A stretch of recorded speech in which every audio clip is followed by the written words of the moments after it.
अध्याय 6 सबका 5 अमीर लोग पैसे का आविष्कार करते हैं।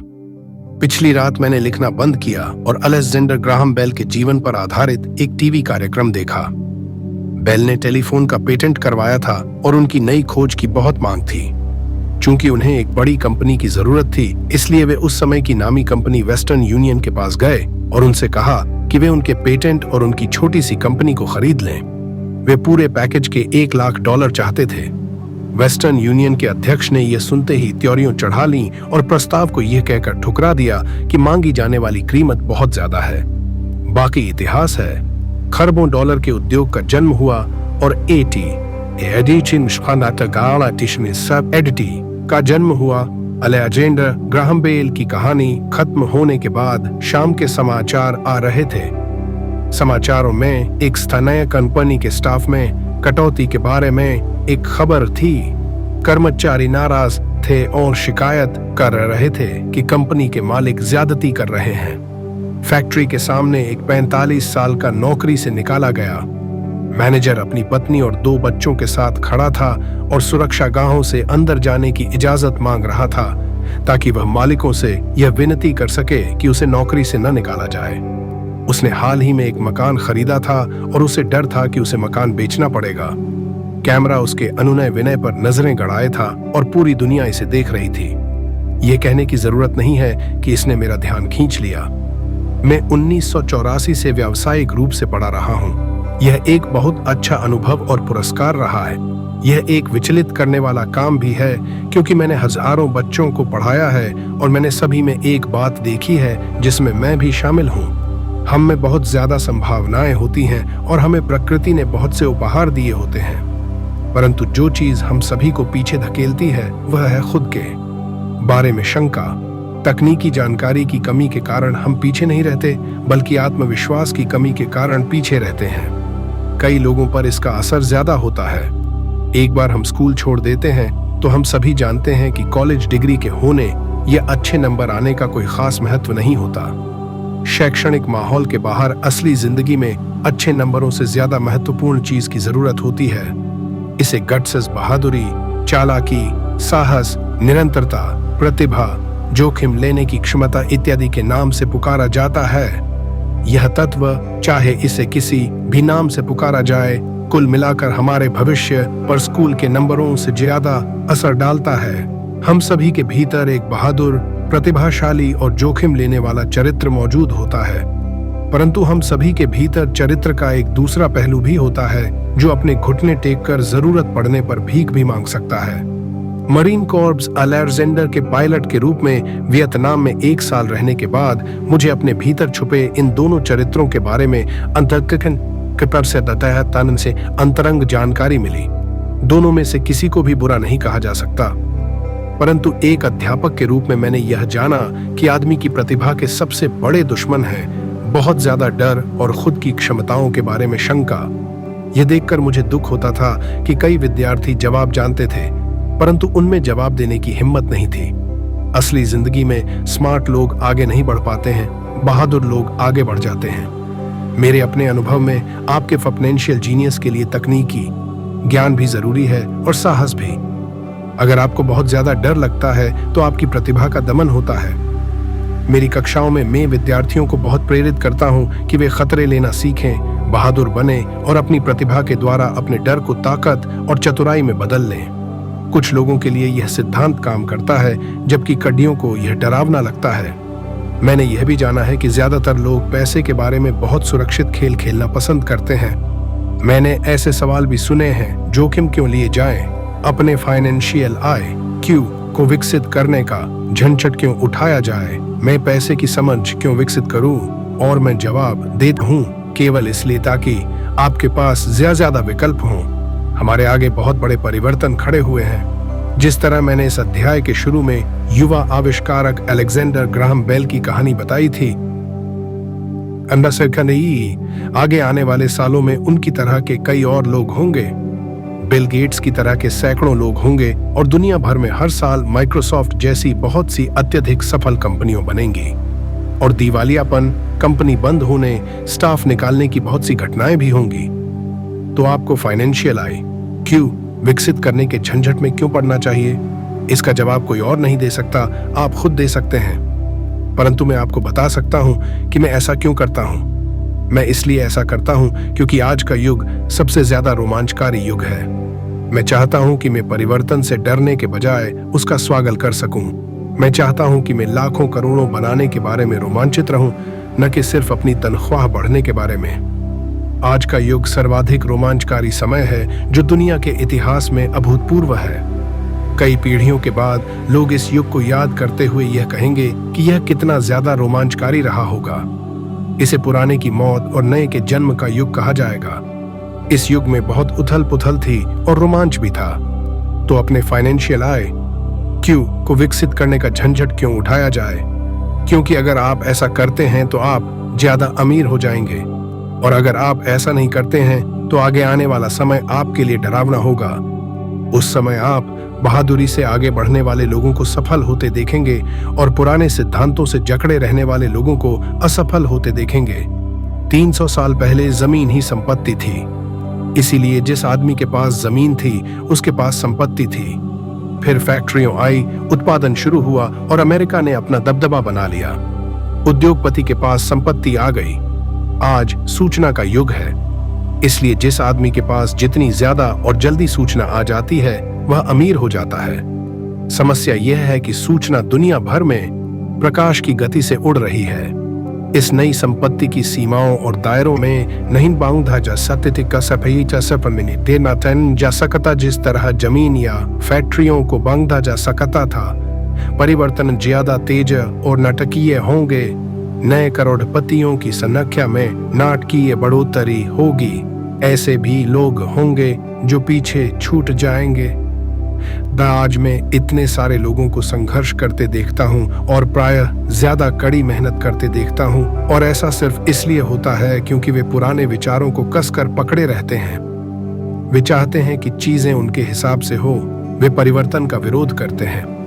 मैं ऐसे लोगों को जानता हूं जिनकी नौकरी छूट गई है, घर बिक गया है, और वे इसके लिए टेक्नोलॉजी या अर्थव्यवस्था या अपने बॉस को दोष देते हैं। दुर्भाग्य से उन्हें यह महसूस ही नहीं होता कि ये भी समस्या का कारण हो सकते हैं। पुराने विचार उनके सबसे बड़े विरोधी बन जाते हैं, और ऐसा इसीलिए होता है क्योंकि वे यह जान ही नहीं पाते कि जो विचार पुराने जमाने में संपत्ति था वह आज इसलिए नहीं है क्योंकि जमाना आगे बढ़ चुका है। एक दोपहर में अपने द्वारा इजाद किए गए बोर्ड गेम कैन सपलों से शिक्षा दे रहा था। मेरा एक दोस्त किसी को अपने साथ लेकर आया था ताकि वह भी सीख सके। दोस्त की दोस्त का हाल ही में तलाक हुआ था। सलाद के मुकदमे में उसके हाथ बुरी तरह जल गए थे और वह अब कुछ जवाब ढूंढ रही थी। उसके मित्र को लगा कि शायद इस खेल से उसे कुछ सीखने को मिलेगा। इस खेल को इस तरह से बनाया गया है ताकि लोग यह सीख सकें कि पैसा किस तरह काम करता है। खेलने के दौरान वे इनकम स्टेटमेंट और बैलेंस शीट के आपसी संबंध के बारे में सीखते हैं। वे सीखते हैं कि किस तरह दोनों के बीच कैश का फ्लो होता है और किस तरह पैसे की राह में आपको अपनी संपत्ति वाले कॉलम से निकलने वाले मासिक कैश फ्लो को बढ़ाना होता है ताकि ये आपके मासिक खर्च से ज्यादा हो जाए। एक बार आप इसे हासिल कर लेते हैं तो आप चूहा दौड़ से बाहर निकल जाते हैं और तेज यह पर चल पड़ते हैं। जैसा मैंने कहा है, कुछ लोग इस खेल से नफरत करते हैं, कुछ इससे प्रेम करते हैं और कुछ इसका मतलब ही नहीं समझ पाते। इस महिला ने कुछ सीखने का बहुमूल्य अवसर खो दिया। शुरुआती राउंड में उसने एक ड्यू डेट कार्ड खींचा जिस पर एक नाव बनी हुई थी। पहले तो वह खुश हुई, अरे मेरे पास तो एक नाव है। फिर जब उसके मित्र ने यह बताया कि किस तरह आंकड़े उसके इनकम स्टेटमेंट और बैलेंस शीट पर काम करते हैं तो वह कुंठित हो गई क्योंकि उसे गणित जरा भी पसंद नहीं था।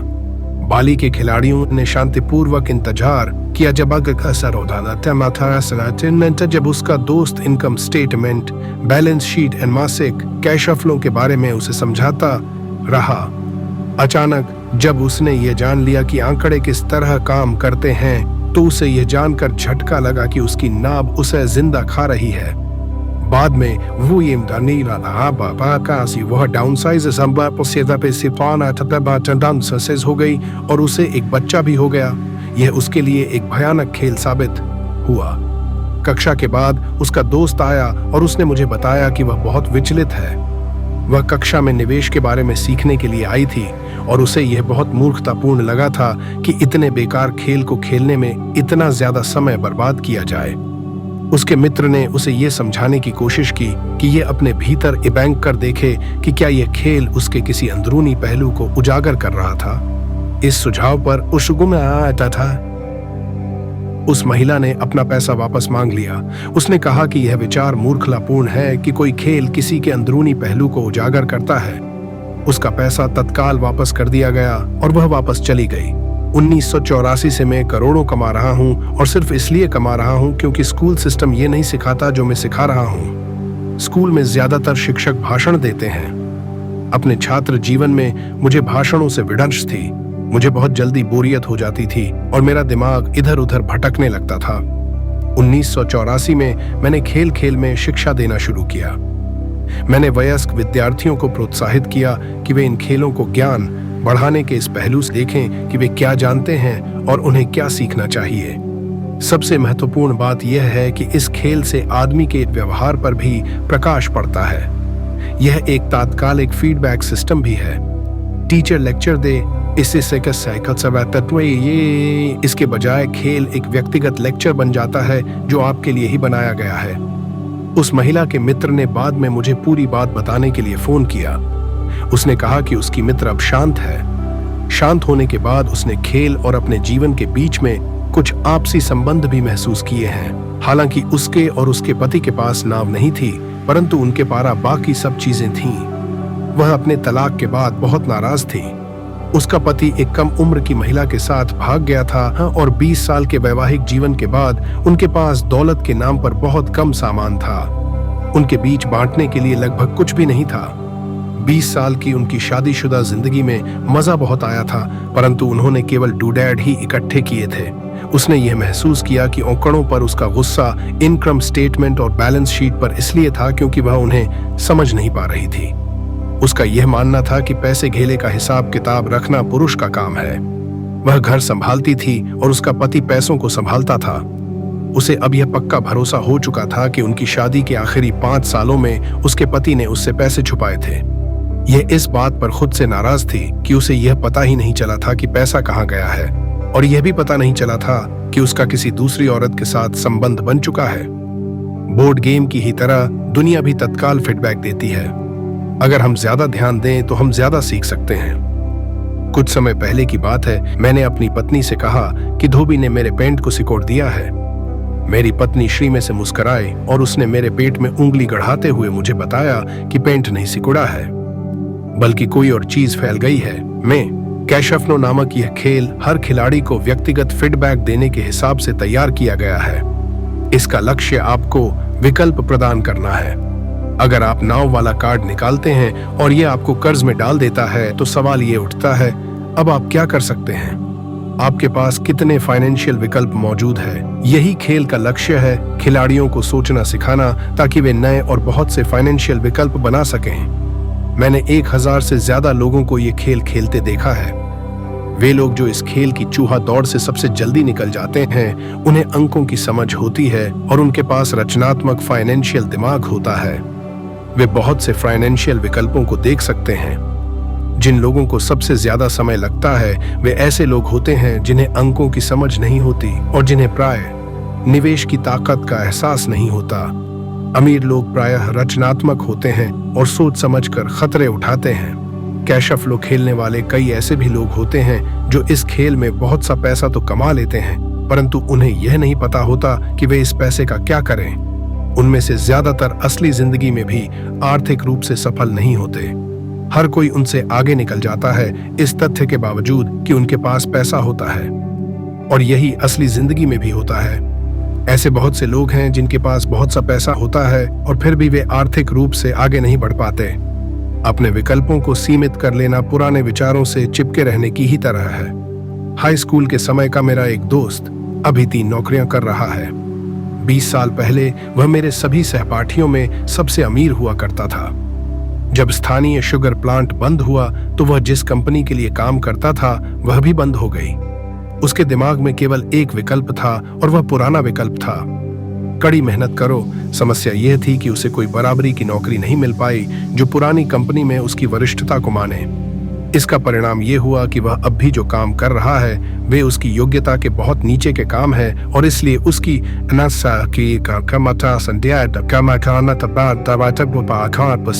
तनख्वाह कम है।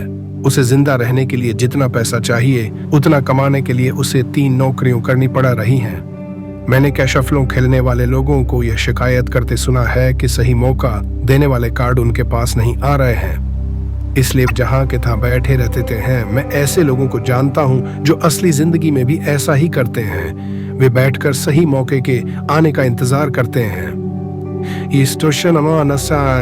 मैंने लोगों को सही मौके वाले कार्ड का इंतजार करते देखा है और फिर उनके पास पर्याप्त पैसा नहीं होता।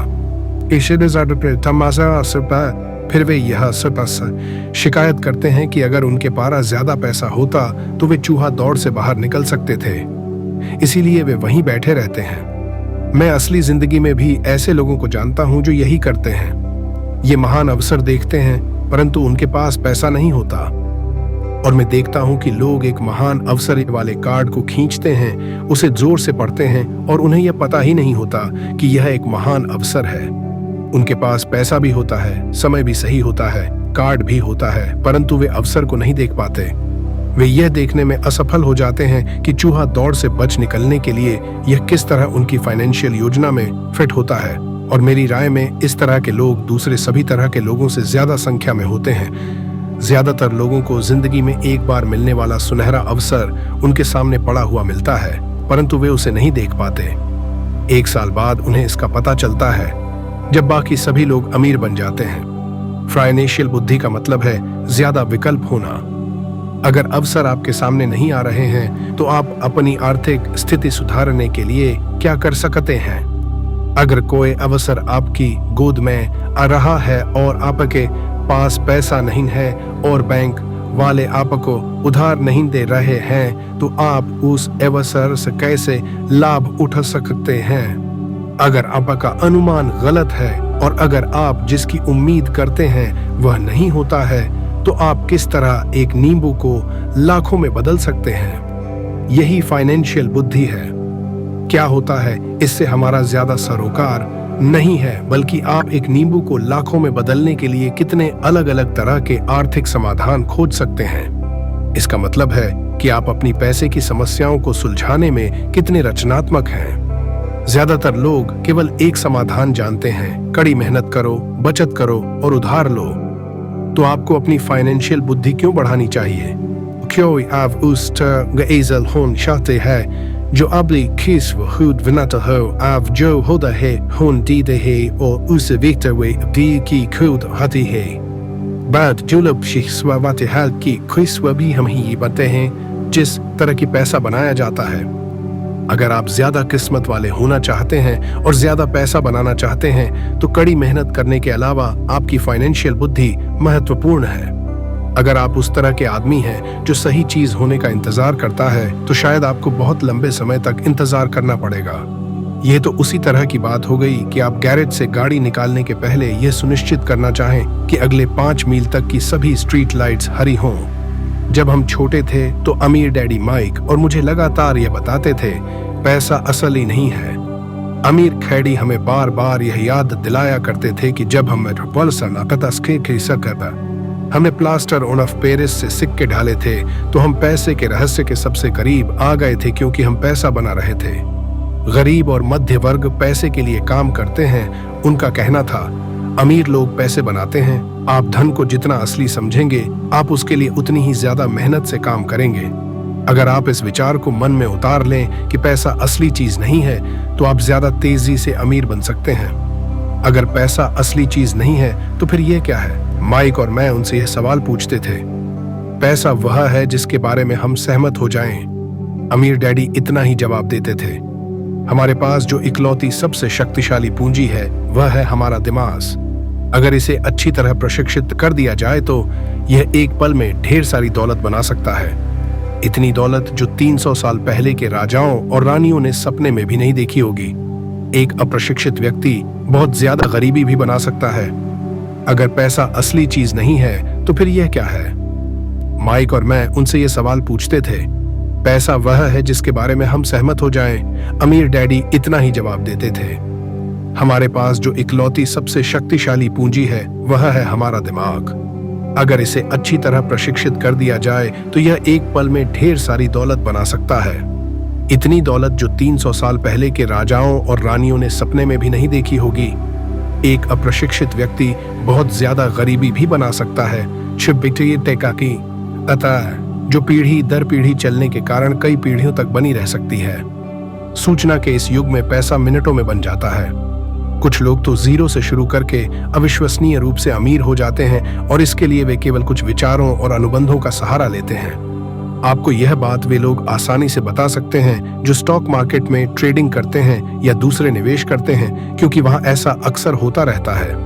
कुछ नहीं से तत्काल करोड़ों बनाए जा सकते हैं, और कुछ नहीं से मेरा मतलब है कि बिना पैसे के लेन देन के। यह अनुबंध के द्वारा किया जाता है। ट्रेडिंग पिट में हाथ के एक संकेत से टोरंटो के ग्राहक के आदेश पर लिस्बन के ट्रेडर की स्क्रीन पर बत्ती जलती है और शेयर पल भर में टोरंटो पहुंच जाते हैं। 1 मिनट बाद शेयर बेचने का आदेश दिया जाता है और वे पल भर में बिक जाते हैं। इस पूरे मामले में धन का लेन देन नहीं हुआ था, अनुबंधों का हुआ था। तो अपनी फाइनेंशियल प्रतिभा क्यों विकसित करें? इसका जवाब केवल आप ही दे सकते हैं। मैं आपको बता सकता हूं कि मैं क्यों इसे विकसित कर रहा हूं। मैं ऐसा इसलिए करता हूं क्योंकि मैं तेजी से धन कमाना चाहता हूं। इसलिए नहीं कि मुझे इसकी जरूरत है, बल्कि इसलिए क्योंकि मैं ऐसा करना चाहता हूं। यह सीखने की एक दिलचस्प प्रक्रिया है। मैं अपना फाइनेंशियल आय क्यों इसलिए इसलिए विकसित करता हूं क्योंकि मैं दुनिया के सबसे तेजी और सबसे बड़े खेल में भाग लेना चाहता हूं। निष्ठासीन और अपने छोटे तरीके से मैं मानवता के अभूतपूर्व विकास का हिस्सा होना चाहता हूं। एक ऐसे युग का जहां इंसान विशुद्ध रूप से केवल अपने दिमाग से काम करते हैं, शरीर से नहीं। इसके अलावा यहाँ ज्यादा रोमांच है, यहाँ पैसा है, यहाँ डर है, यहाँ आनंद है। इसलिए मैं अपनी फाइनेंशियल बुद्धि में निवेश करता हूँ और अपनी सबसे शक्तिशाली संपत्ति को विकसित करता हूँ। मैं बहादुरी से आगे बढ़ने वाले लोगों के साथ होना चाहता हूँ। मैं पीछे रह जाने वाले लोगों के साथ नहीं होना चाहता हूँ। मैं पैसे बनाने का एक आसान उदाहरण देना चाहता हूँ। 1990 के दशक की शुरुआत में फीनिक्स की अर्थव्यवस्था बहुत बुरी थी। मैं good morning America TV serial देख रहा था जब एक फाइनेंशियल प्लानर आया और उसने निराशावादी भविष्यवाणियां करना शुरू कर दिया। उसकी सलाह थी, पैसे बचाओ, हर महीने $100 बचाएं और 40 सालों में आप भी करोड़पति बन सकते हैं। खैर, हर महीने निश्चित रकम बचाना भी एक अच्छा विचार है। यह एक विकल्प है, एक ऐसा विकल्प जिसे बहुत से लोग मान लेंगे। समस्या यह है कि ऐसा करने से आदमी यह नहीं जान पाता कि उसके आसपास क्या हो रहा है। वे अपने पैसे में ज्यादा महत्वपूर्ण बढ़ोतरी के बड़े मौकों का फायदा नहीं उठा पाते। दुनिया उनके पास से गुजरकर आगे बढ़ जाती है। जैसा मैंने कहा, अर्थव्यवस्था उस समय बहुत बुरे हाल में थी। निवेशकों के लिए यह एक आदर्श बाजार स्थिति थी। मेरा काफी पैसा उस समय स्टॉक मार्केट और अपार्टमेंट हाउसेस में फंसा हुआ था। मेरे पास नकद पैसा नहीं था। चूंकि हर कोई बेच रहा था, इसलिए मैं खरीद रहा था। मैं पैसे बचा नहीं रहा था, मैं निवेश कर रहा था। मेरी पत्नी और मेरे पास $10 लाख से ज्यादा नकद थे जो तेजी से बढ़ते हुए बाजार में काम कर रहे थे। निवेश करने के लिए यह सबसे बढ़िया मौका था। अर्थव्यवस्था भयावह थी। मैं बहुत छोटे छोटे निवेशों का तो वर्णन नहीं कर सकता, परंतु कई बड़ी बातें जरूर बताना चाहूंगा। वे घर जिनकी कीमत कभी $1 लाख होती थी, अब $75,000 के हो गए थे। परंतु स्थानीय रियल एस्टेट ऑफिस में खरीदारी करने के बजाय मैंने दिवालिया वकील के ऑफिस या अदालत की सीढ़ियों पर खरीदारी करना शुरू कर दिया। इन जगहों पर $75,000 का घर $20,000 या इससे भी कम में खरीदा जा सकता था। खरीदा जा सकता था। मैंने अपने मित्र से $2,000 का लोन लिया। 90 दिनों के इस लोन पर ब्याज $200 था। मैंने वकील को कैशियर का चेक दे दिया। जब अनुबंध की कार्यवाही चल रही थी, तब मैंने अखबार में विज्ञापन दिया कि $75,000 का घर केवल 60,000 में बिकाऊ है और किसी डाउन पेमेंट की जरूरत नहीं है। मेरा फोन तत्काल व्यस्त हो गया और लगातार बजने लगा। संभावित खरीदारों को छांटा गया और एक बार मकान कानूनी रूप से मेरे नाम हो गया। तो सभी संभावित खरीदारों को घर देखने की इजाजत दी गई। अत्यंत रोमांचकारी घटनाक्रम के बीच घर कुछ ही मिनटों में बिक गया। मैंने $2,500 की प्रोसेसिंग फी मांगी, जो उन्होंने खुशी खुशी दे दी, और इसके बाद कानूनी नामांतरण की कार्यवाही शुरू हो गई। मैंने अपने मित्र के $2,000 के कर्ज में $200 ब्याज मिलाकर उसे दे दिए। वह खुश था, घर खरीदने वाला खुश था, वकील भी खुश था और मैं भी खुश था। मैंने $20,000 में खरीदे गए घर को $60,000 में बेच दिया था। मेरे पास खरीदार का शपथ पत्र था जिसने मेरे संपत्ति वाले कॉलम में $40,000 जमा कर दिए थे। इस पूरी कार्यवाही में कुल 5 घंटे लगे थे। तो अब जबकि आप में पैसे की समझ आ चुकी है और आप अंक पढ़ सकते हैं, मैं आपको दिखाऊंगा कि यह किस तरह पैसे का आविष्कार करने का उदाहरण है। संपत्ति वाले कॉलम में $40,000 बनते हैं। बिना टैक्स चुकाए पैसे का आविष्कार कैसे किया जाता है? 10% ब्याज पर ब्याज पर आपने $4,000 प्रति वर्ष के कैश फ्लो को सुनिश्चित कर लिया। मंदी के बाजार में अपने खाली समय में मैंने और मेरी पत्नी ने इस तरह के 6 सौदे निपटाए, जबकि हमारा ज्यादातर पैसा बड़ी प्रॉपर्टीज और स्टॉक मार्केट में फंसा हुआ था। हम खरीदने और बेचने के सौदों में अपनी संपत्ति वाले कॉलम में $1,90,000 से ज्यादा 10% ब्याज पर शपथ पत्र पर बनाने में कामयाब हो गए थे। इस तरह हर साल की अनुमानित आय $19,000 हो गई थी और इसका ज्यादातर भाग हमारे प्राइवेट कॉरपोरेशन द्वारा सुरक्षित था। इस $19,000 प्रतिवर्ष का बड़ा हिस्सा हमारी कंपनी की कारों, पेट्रोल ट्रिप्स, बीमे, ग्राहकों के साथ डिनर इत्यादि चीजों पर खर्च हो सकता था, जब तक सरकार चित्रों का अध्ययन करें और देखें कि क्या आप कुछ अंतर पकड़ सकते हैं। इसके लिए कैश फ्लो की समझ जरूरी है। जिरारो कहानी बताई जाती है।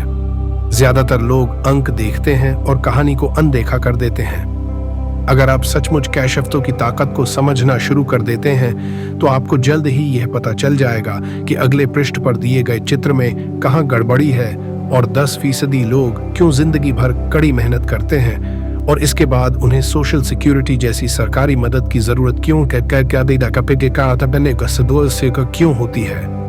क्या आप इसे देख सकते हैं? पिछले पृष्ठ पर दिया हुआ चित्र उस व्यक्ति के काम दर्शाता है जो खुद का भुगतान सबसे पहले करता है। हर महीने अपने मासिक खर्चों का भुगतान करने से पहले वे अपने संपत्ति वाले कॉलम में पैसा डालते हैं।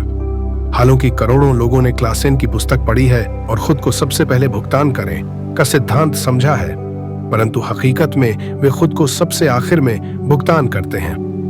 अब मैं आप में से उन लोगों की चीख पुकार सुन सकता हूं जो अपने बिल्स का भुगतान सबसे पहले करने में गंभीरतापूर्वक विश्वास करते हैं, और मैं यह भी सुन सकता हूं कि सभी जिम्मेदार लोग अपने बिल समय पर चुकाते हैं।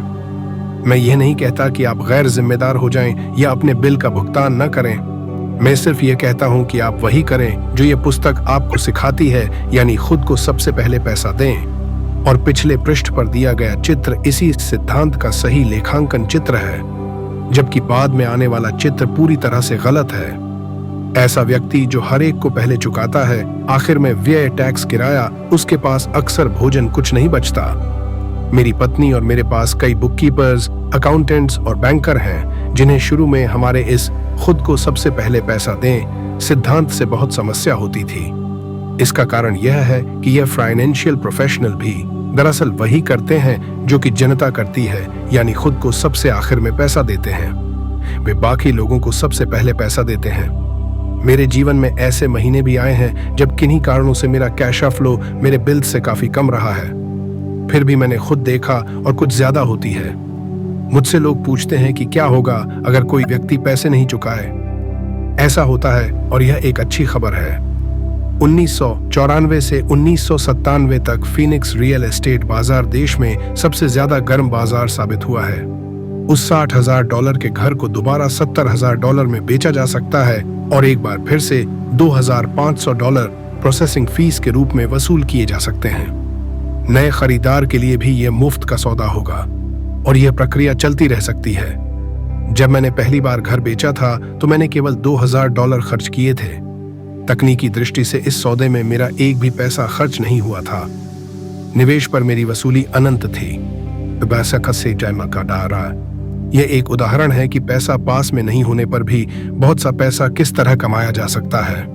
दूसरे सौदे में दोबारा बेचे जाने पर मैं $2000 अपनी जेब में डालता हूं और 30 साल तक फिर से बढ़ा देता हूं। निवेश पर मेरी वापसी क्या होगी अगर मैं बिना पैसे के पैसे बनाता हूं? मैं नहीं जानता, परंतु यह $100 हर महीने बचाने से बेहतर तो है ही। $100 हर महीने दरअसल $150 प्रति माह की रकम है, क्योंकि 40 साल तक इस पर 5% का टैक्स लग चुका है और एक बार फिर आप पर 5% टैक्स लगता है। यह करना बहुत बुद्धिमानी की बात नहीं है। यह सुरक्षित हो सकता है, परंतु यह स्मार्ट नहीं है। आज 1997 में जब मैं यह पुस्तक लिख रहा हूं, तो बाजार की स्थितियां 5 साल पहले की स्थिति से पूरी तरह अलग हैं। फ्रीनिक्स का रियल एस्टेट बाजार पूरे अमेरिका की ईर्ष्या का केंद्र बना हुआ है। जो घर उस समय हमने $60,000 में बेचे थे, आज उनकी कीमत $1,10,000 हो चुकी है। अब भी ऐसे मौके हैं, परंतु अब उनकी खोज करने में मुझे बहुत समय और पैसा खर्च करना पड़ेगा। वे दुर्लभ हैं, परंतु आज हजारों खरीदार इन सौदों की तलाश में भटक रहे हैं और बहुत कम समझदारी भरे मौके मौजूद हैं। बाजार बार बदल चुका है। यह आगे बढ़ने का समय है और संपत्ति वाले कॉलम में दूसरे मौके ढूंढने का समय है। आप यहां ऐसा नहीं कर सकते। यह कानून के खिलाफ है। आप झूठ बोल रहे हैं। मैं इस तरह की प्रतिक्रियाओं को ज्यादा सुनता हूं, और क्या आप मुझे ऐसा करने का तरीका बता सकते हैं? यह आग्रह कम सुनता हूं। गणित आसान है, आपको इसमें बीजगणित या कैलकुलेटर की जरूरत नहीं है। मैं ज्यादा इसलिए नहीं लिखता क्योंकि एस्क्रो कंपनी कानूनी सौदों को संभालती है और भुगतान की सेवा को भी। मुझे छत ठीक करवाने या टॉयलेट ठीक करने का झंझट भी नहीं उठाना पड़ता, क्योंकि यह काम घर के मालिक का है। यह उनका घर है। कभी कभार कोई पैसा नहीं चुकाता, और यह भी अच्छा होता है क्योंकि उसमें विलंब शुल्क मिलता है या वे घर छोड़कर चले जाते हैं और प्रॉपर्टी एक बार फिर से बेच दी जाती है। कोर्ट सिस्टम ये सब संभाल लेता है, और हो सकता है ये आपके इलाके में काम न करे। बाजार की स्थिति अलग हो सकती है, परंतु यह उदाहरण दर्शाता है कि किस तरह एक आसान वित्तीय प्रक्रिया कुछ ही समय में लाखों डॉलर बना सकती है, जिसे बनाने में आपका ज्यादा पैसा भी नहीं लगता और आपको जोखिम भी कम होता है। यह अनुबंध से बनाए जाने वाले पैसे का उदाहरण है। जिसके पास भी हाई स्कूल तक की शिक्षा है वह ऐसा कर सकता है, परंतु ज्यादातर लोग ऐसा नहीं करते। ज्यादातर लोग मेहनत करो और पैसे बचाओ की पुरानी सलाह सुनते हैं। लगभग 30 घंटे की मेहनत के बाद लगभग $1,90,000 संपत्ति वाले कॉलम में आ गए और इसके लिए टैक्स भी नहीं देना पड़ा। इनमें से कौन सी सलाह आपको ज्यादा कठिन लगती है? पहली कड़ी मेहनत करो, 50% की दर से टैक्स चुकाओ और फिर जो रकम बचती है उसमें से बचत करो। आपकी बचत पर आपको 5% ब्याज मिलता है, जिस पर एक बार फिर टैक्स लगता है। या 2 पैसे की समझ विकसित करने का समय निकालो और अपने दिमाग और संपत्ति वाले कॉलम की ताकत का इस्तेमाल करो। इसमें यह समय भी जोड़ लें जो आपको विकल्प नंबर 1 के प्रयोग द्वारा $1,90,000 बचाने में लगता है, क्योंकि समय आपकी सबसे बड़ी संपत्ति है। अब आप समझ सकते हैं कि मैं क्यों चुपचाप अपना सिर हिलाता हूं जब मैं लोगों को यह कहते सुनता हूं, मेरा बच्चा स्कूल में अच्छी पढ़ाई कर रहा है और उसे अच्छी शिक्षा मिल रही है। यह अच्छी हो सकती है, परंतु क्या यह पर्याप्त है? मैं जानता हूं कि उपयुक्त निवेश तकनीक एक छोटी तकनीक है। इसे यह बताने के लिए लिखा गया है कि किस तरह एक छोटी सी रकम बड़ी रकम में बदल सकती है। एक बार फिर मेरी सफलता यह बताती है कि मजबूत वित्तीय नींव कितनी महत्वपूर्ण होती है, जो मजबूत वित्तीय शिक्षा से शुरू होती है। मैंने इसे पहले कहा है और यह इतना महत्वपूर्ण है कि मैं इसे एक बार फिर दोहराना चाहता हूं। वित्तीय बुद्धि 4 मुख्य तकनीकी दक्षताओं से मिलकर बनती है। 1. वित्तीय साक्षरता, अंकों को पढ़ने की योग्यता। 2. निवेश की रणनीति, धन द्वारा धन बनाने का विज्ञान। 3. सशगी किसी सनाती की बाजार, मौग और पूर्ति। अलेक्जेंडर ग्राहम बेल ने बाजार को वह दिया जो इसे चाहिए था। यही बिल गेट्स ने भी किया। यह मौका भी बाजार ने दिया था कि $20,000 में कोई मकान खरीदकर उसे $60,000 में बेच दिया जाए, जबकि उसकी असली कीमत $75,000 थी। कोई खरीद रहा था, कोई बेच रहा था। 4. कानून, अकाउंटिंग, कॉरपोरेट, स्टेट और नेशनल कानूनों और नीतियों के बारे में जागरूकता। मैं नियमों के भीतर रहकर खेलने की सलाह देता हूं। अगर आप पैसे का आविष्कार करना चाहते हैं तो आप में यह मूलभूत आधारशिला होनी चाहिए या इन दक्षताओं का समन्वय होना चाहिए, चाहे आप ऐसा छोटे घर, बड़े अपार्टमेंट, कंपनियों, स्टॉक, बॉन्ड, म्यूचुअल फंड, बहुमूल्य धातुएं, बेसबॉल कार्ड खरीद कर करें या इसी किस्म का कोई दूसरा काम करें। Real Easter wavel so hiyowe for hergi is be yaraf. Sto wahewe vi vu hora al or hergi uzve yaraha.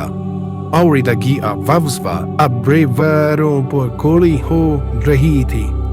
मैंने 1996 में बेचना शुरू कर दिया। अरामेदारा तपिता बरका म्यबा पेरू, नॉर्वे, मलेशिया और फिलीपींस की यात्रा कर रहा था। निवेश बदल गए थे। जहां तक सारीदारी का सवाल था, अब हम रियल एस्टेट बाजार से बाहर थे। अब मैं अपनी संपत्ति वाले कॉलम के भीतर आंकड़ों को बढ़ते देखता हूं और शायद इस साल के आखिर में बेचना शुरू कर दूंगा। यह कांग्रेस द्वारा पारित किए जाने वाले कानूनी परिवर्तनों पर निर्भर करता है।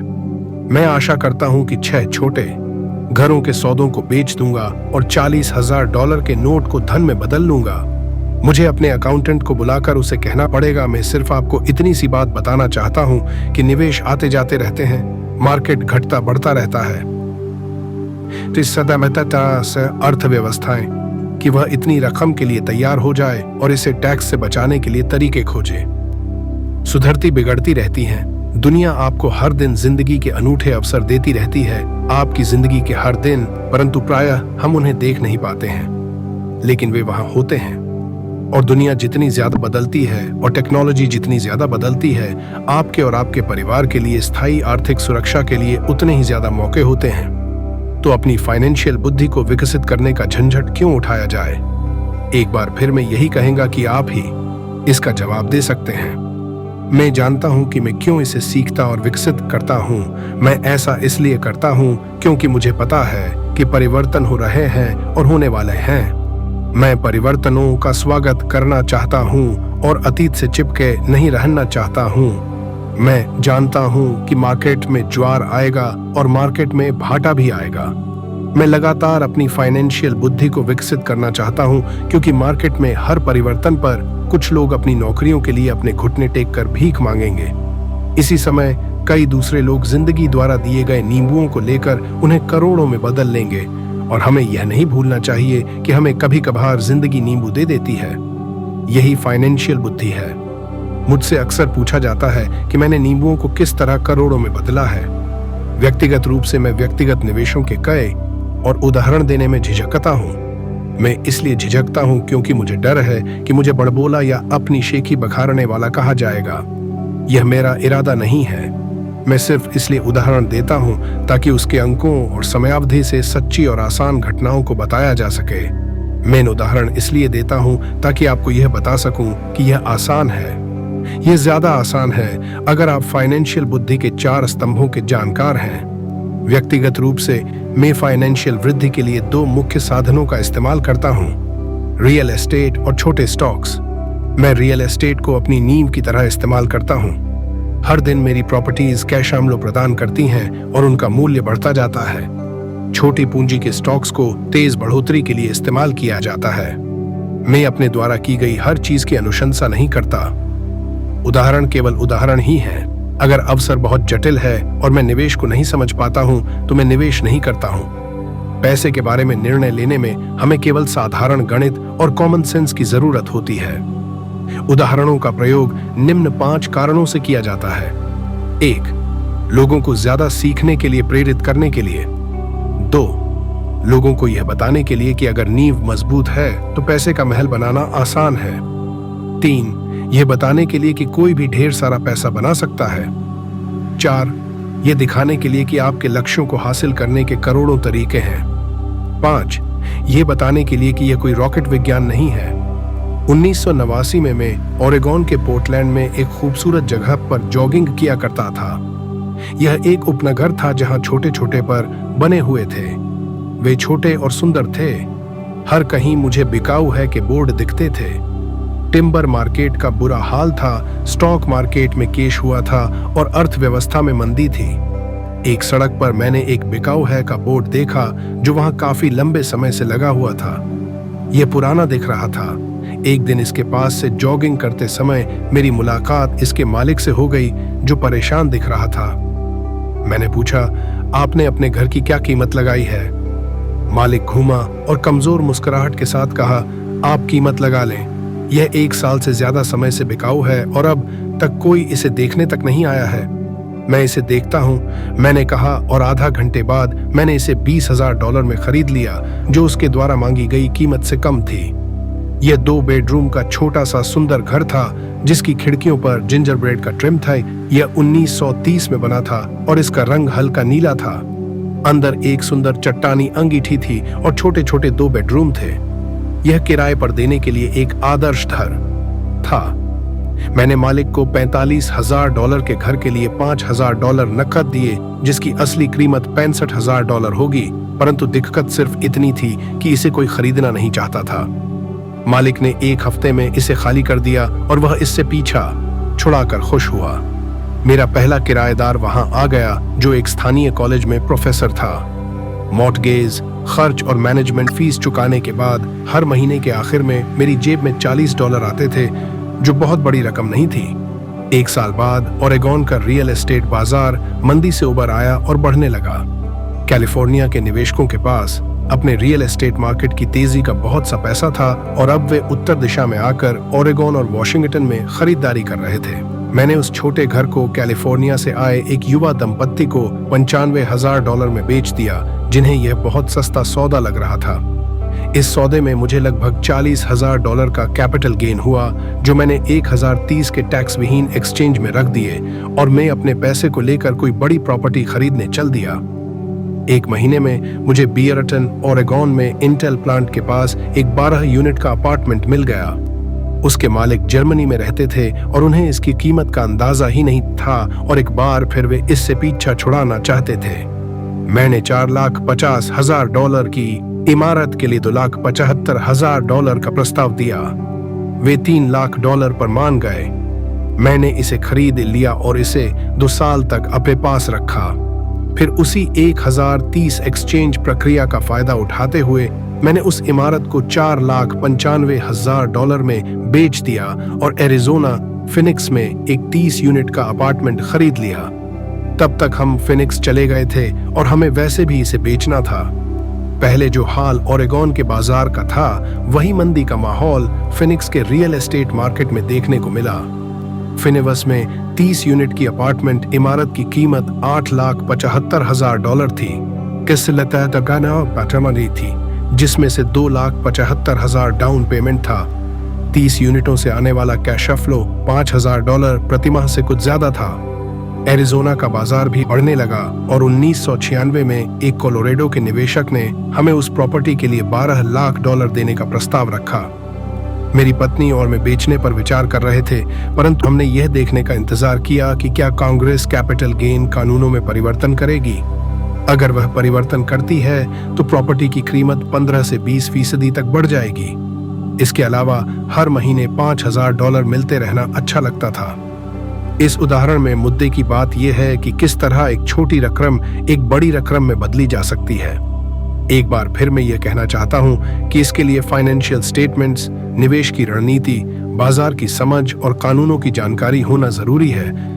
अगर लोग इन विषयों के बारे में जानकारी नहीं रखते हैं तो स्पष्ट रूप से ये स्टैंडर्ड सलाह का पालन करेंगे जो कहती है कि सुरक्षित खेल खेलना चाहिए और सुरक्षित निवेशों में पैसा लगाना चाहिए। सुरक्षित निवेशों के साथ समस्या यह है कि वे अक्सर बहुत कम मुनाफा देते हैं। उन्हें इतना सुरक्षित बना दिया जाता है कि उनसे मिलने वाला मुनाफा कम हो जाता है। ज्यादातर बड़े ब्रोकरेज हाउसेस जोखिम भरे सौदों से बचते हैं ताकि वे खुद की और अपने ग्राहकों की सुरक्षा कर सकें, और यह नीति समझदारी की भी है। अखली गर्म सौदे नौसिखियों को नहीं दिए जाते, प्रायः सर्वश्रेष्ठ सौदे उन लोगों के लिए सुरक्षित रखे जाते हैं जो इस खेल को अच्छी तरह समझते हैं, और ये सौदे अमीरों को और भी ज्यादा अमीर बना देते हैं। वैसे भी इस तरह के जोखिम भरे सौदे नौसिखियों के सामने रखना तकनीकी रूप से गैर कानूनी माना जाता है, परंतु ऐसा भी कभी कभार होता है। मैं जितना ज्यादा परिष्कृत होता जाता हूँ उतने ही अवसर मुझे मिलते जाते हैं। जिंदगी में फाइनेंशियल बुद्धि विकसित करने का एक और फायदा यह होता है कि इससे आपके सामने ज्यादा अवसर आते हैं, और आपकी फाइनेंशियल बुद्धि जितनी ज्यादा बढ़ती जाती है, आपके लिए यह बताना आसान होता जाता है कि कोई सौदा अच्छा है या बुरा। आपकी बुद्धि तत्काल एक बुरे सौदे को पहचान सकती है या एक बुरे सौदे को अच्छे सौदे में बदल सकती है। मैं जितना ज्यादा सीखता हूँ, और सीखने के लिए अभी बहुत कुछ बाकी है, मैं उतना ही ज्यादा पैसा सिर्फ इसलिए कमाता हूँ क्योंकि समय के साथ साथ मेरा अनुभव और बुद्धि बढ़ती जाती है।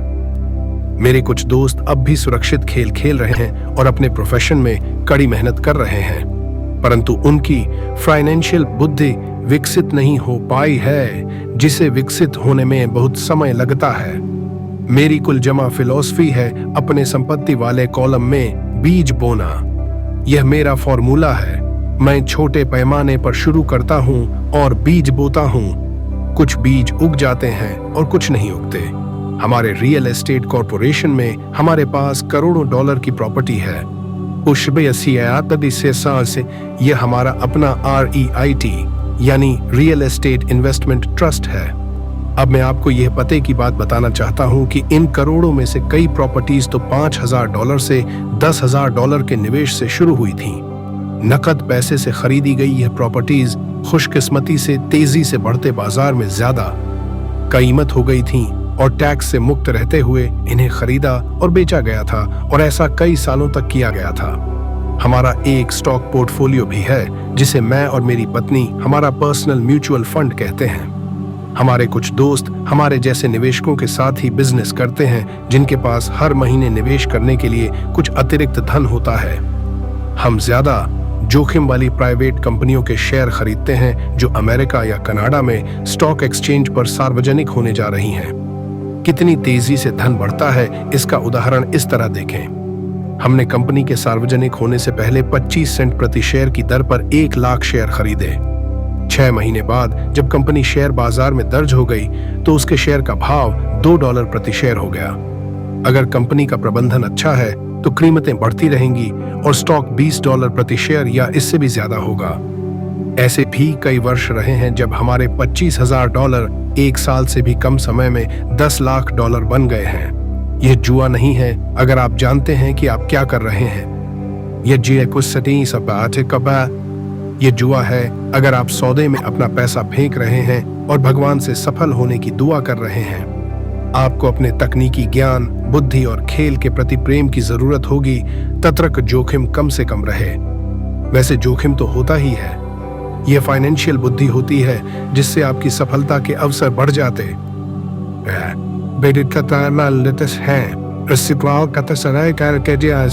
इसी कारण जो चीज एक आदमी के लिए जोखिम भरी होती है वह दूसरे आदमी के लिए उतनी जोखिम भरी नहीं होती। यही वह मूल कारण है जिसकी वजह से मैं लोगों को लगातार प्रेरित करता हूं कि वे स्टॉक, रियल एस्टेट या दूसरे बाजारों में निवेश करने के बजाय फाइनेंशियल बुद्धि में निवेश करें। आप जितने ज्यादा स्मार्ट होंगे, आपके सफल होने के अवसर उतने ही ज्यादा होंगे। मैं व्यक्तिगत रूप से जिन स्टॉक्स में निवेश करता हूं, उनमें बहुत ज्यादा जोखिम होता है और इसीलिए मैं उनकी अनुशंसा नहीं करता हूं। मैं इस खेल को 1979 से खेल रहा हूं और मैंने इसमें काफी अनुभव हासिल कर लिया है। परंतु अगर आप दोबारा पढ़ेंगे कि इस तरह के निवेश ज्यादातर लोगों के लिए जोखिम भरे क्यों होते हैं, तो आप अपनी जिंदगी को अलग तरह से निर्धारित कर सकेंगे, जिससे $25,000 से 1 साल में $10 लाख बनाना आपके लिए कम जोखिम भरा होगा। जैसा पहले ही कहा जा चुका है, मैंने जो लिखा है मैं आपको वैसा करने की सलाह नहीं देता हूँ। मैं सिर्फ आपको यह समझाना चाहता हूँ कि यह आसान है और संभव है। बात इतनी सी है कि औसत आदमी के लिए $1 लाख से ज्यादा की प्रतिवर्ष आय अच्छी होती है और इसे हासिल करने में ज्यादा मेहनत भी नहीं लगती। बाजार कैसा है और आप कितने स्मार्ट हैं, इस बात पर निर्भर करता है कि आप 5 से 10 साल में ऐसा कर सकते हैं। अगर आप अपने खर्च को कम रख सकते हैं तो $1 लाख की अतिरिक्त आय आपको सुखद लगेगी। चाहे आप काम कर रहे हो या नहीं। आप चाहें तो काम कर सकते हैं या चाहें तो काम छोड़ भी सकते हैं और सरकारी टैक्स सिस्टम को अपने विरोध के बजाय अपने समर्थन में भी प्रयुक्त कर सकते हैं। मेरा व्यक्तिगत आधार रियल एस्टेट है। मैं रियल एस्टेट से प्रेम करता हूं क्योंकि यह स्थायी और धीमी गति से चलने वाली होती है। मैं ठोस आधार को पसंद करता हूं। कैश फ्लो भी आमतौर पर स्थायी ही होता है और अगर इसे अच्छी तरह मैनेज किया जाए तो इसकी कीमत बढ़ने की भी अच्छी संभावना होती है।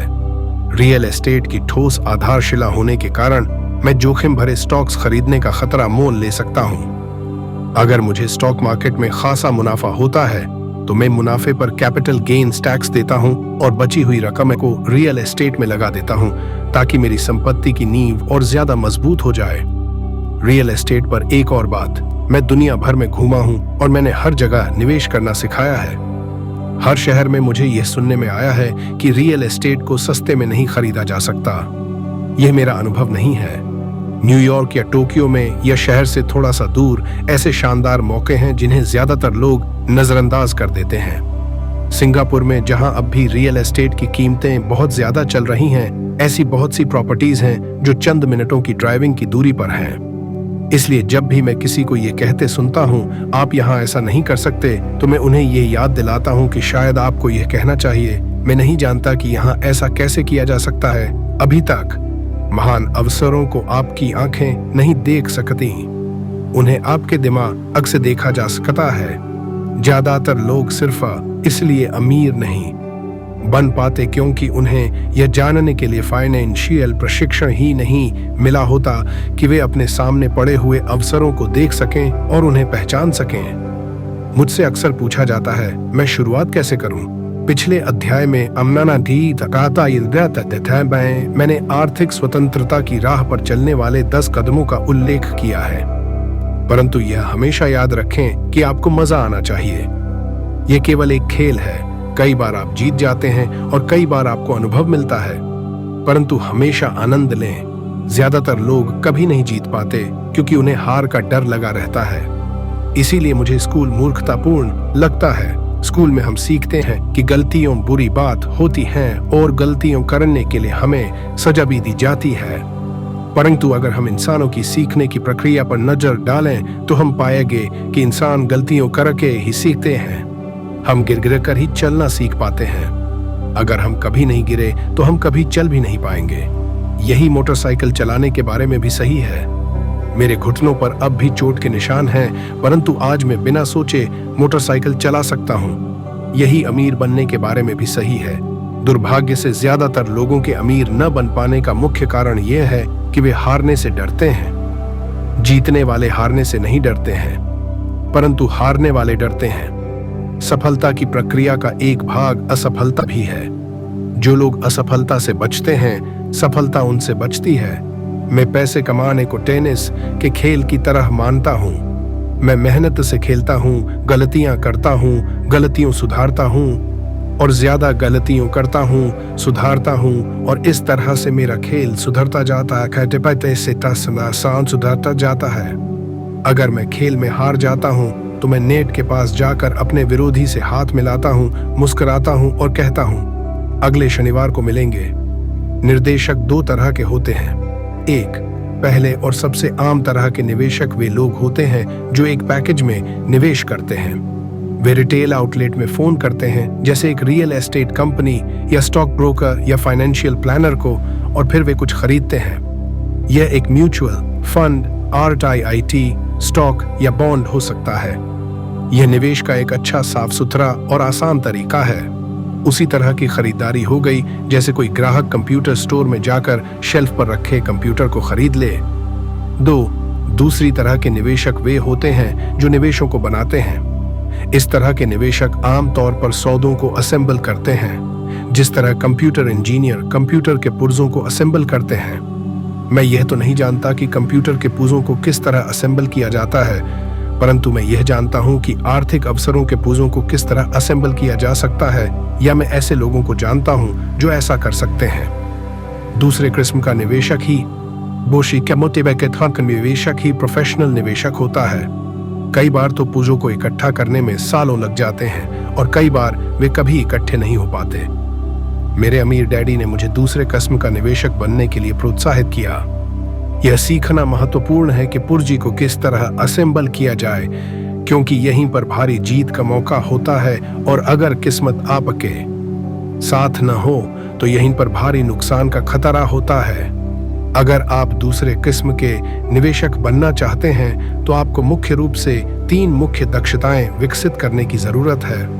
फाइनेंशियल बुद्धि के अलावा इन दक्षताओं की जरूरत होती है। एक, किस तरह ऐसे मौके को खोजें जो दूसरों को दिखाई नहीं देता हो। दूसरे लोग अपनी आंखों से उस मौके को नहीं देख पाएंगे, पर आप अपने दिमाग से उस मौके को देख सकते हैं। उदाहरण के लिए, मेरे एक दोस्त ने एक पुराना घर खरीदा जो दिखने में बुरा सा था। हर एक को हैरत थी कि उसने इसे क्यों खरीदा, परंतु दूसरे जो नहीं देख पाए थे और जो उसने देख लिया था वह यह था कि उस घर के साथ 4 खाली जमीन के टुकड़े भी थे। उसने यह कंपनी जाकर पता कर लिया था। घर खरीदने के बाद उसने उसे तोड़ दिया और उन 5 प्लॉटों को बिल्डर को बेच दिया। इस सारे सौदे में उसे अपने मूल निवेश से 3 गुना रकम मिली। उसने 2 महीने के काम में $75,000 कमा लिए। यह बहुत ज्यादा रकम तो नहीं है, परंतु यह न्यूनतम वेतन से तो ज्यादा ही है, और यह तकनीकी रूप से कठिन भी नहीं है। 2 पैसा किस तरह जुटाया जाए। औसत आदमी बैंक जाता है, परंतु इस दूसरे किस्म के निवेशक को यह पता होना चाहिए कि पूंजी किस तरह जुटाई जाए और बिना बैंक जाए कितने तरीकों से पैसा जुटाया जा सकता है। मैंने यह सीखा कि बिना बैंक की मदद लिए घर कैसे खरीदे जा सकते हैं। घर खरीदना महत्वपूर्ण नहीं है, परंतु पैसा इकट्ठा करना बहुमूल्य कला है। अक्सर मैं लोगों को यह कहते सुनता हूँ, बैंक मुझे कर्ज नहीं दे रही है, या मेरे पास इसे खरीदने के लिए पैसे नहीं हैं। अगर आप दूसरे किस्म के निवेशक बनना चाहते हैं तो आपको यह सीखने की जरूरत है, क्योंकि इसी कारण ज्यादातर लोगों की योजनाएं ठप्प हो जाती हैं। दूसरे शब्दों में, ज्यादातर लोग सिर्फ इसलिए सौदे नहीं कर पाते क्योंकि उनके पास पैसा नहीं होता। अगर आप इस बाधा को पार कर सकते हैं तो आप ऐसे लोगों से मीलों आगे होंगे जिन्होंने इन दक्षताओं को नहीं सीखा। ऐसे कई मौके आए हैं जब मैंने घर या स्टॉक या अपार्टमेंट बिल्डिंग को खरीदा है, जबकि मेरी बैंक में एक भी पाई नहीं थी। मैंने एक अपार्टमेंट हाउस को 12 लाख में खरीदा। मैंने इसके लिए एक अनुबंध किया जो खरीदार और बेचने वाले के बीच में लिखित अनुबंध था। फिर मैंने $1 लाख का डिपॉजिट इकट्ठा किया, जिससे मुझे बाकी पैसे को जुटाने के लिए 90 दिन की मोहलत मिल गई। मैंने ऐसा क्यों किया? क्योंकि मैं जानता था कि इसकी असली कीमत $20 लाख थी। मैंने इस पैसे को कभी नहीं जुटाया। इसके बजाय जिस आदमी ने मुझे $1 लाख दिए थे, उसने मुझे $50,000 दिए ताकि वह मेरी जगह पर आ जाए, और इस तरह वह मेरी जगह पर आ गया और मैं उस निवेश से बाहर निकल गया। और इस काम में मेरे कुल जमा 3 दिन लगे। एक बार फिर मैं यह कहना चाहता हूं कि आप क्या खरीदते हैं यह महत्वपूर्ण नहीं है। महत्वपूर्ण यह है कि आप कितना जानते हैं। निवेश करना खरीदना नहीं है, यह एक ज्ञान है। 3, किस तरह स्मार्ट लोगों को संगठित किया जाए। ऐसे लोग समझदार होते हैं जो या तो अपने से ज्यादा समझदार लोगों के साथ काम करते हैं या उन्हें काम पर रखते हैं। जब भी आपको सलाह की जरूरत हो तो यह सुनिश्चित कर लें कि आपका सलाहकार समझदार हो।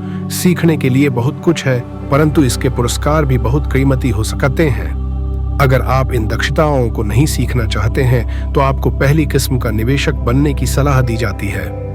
आप जो जानते हैं वही आपकी सबसे बड़ी पूंजी है। आप जो नहीं जानते वही आपका सबसे बड़ा जोखिम है। जोखिम तो हमेशा रहता है, इसलिए इससे बचने के बजाय इसे मैनेज करना सीखें। यदि आप लोग चैप्टर वाइज चैप्टर पढ़ना चाहते हैं तो प्लेलिस्ट का लिंक डिस्क्रिप्शन में दिया गया है, और नई पुस्तक के लिए हमारे चैनल को सब्सक्राइब करें। हम विभिन्न भाषाओं में HD गुणवत्ता वाली ध्वनि व सर्वश्रेष्ठ ऑडियो बुक प्रदान करते हैं। यदि आप कोई सर्वश्रेष्ठ ऑडियो बुक चाहते हैं तो कृपया मुझे कमेंट करें।